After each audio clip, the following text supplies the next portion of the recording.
আজকের ভিডিওর আগের পার্টে তো দেখলেই আমরা কালী পুজো উপলক্ষে মামার বাড়ি এসেছি। পুজোর পরদিন আমরা সকাল সকাল মন্দিরে গিয়ে দেখি পুজো হয়েই গেছে এদিকে।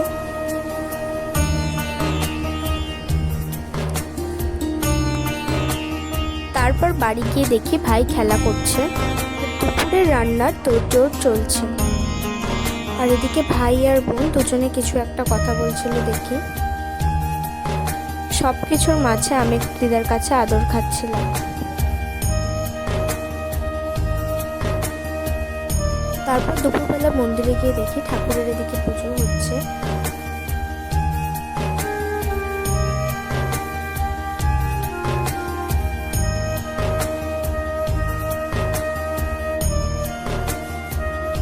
বাড়ি গিয়ে দেখি এরা আবার লুডো গেম খেলতে বসে পড়েছে। এখানকার প্রথা অনুযায়ী ঠাকুর মাথায় করে নাচতে নাচতে বিসর্জনের পথে এগিয়ে যায়। Bye bye.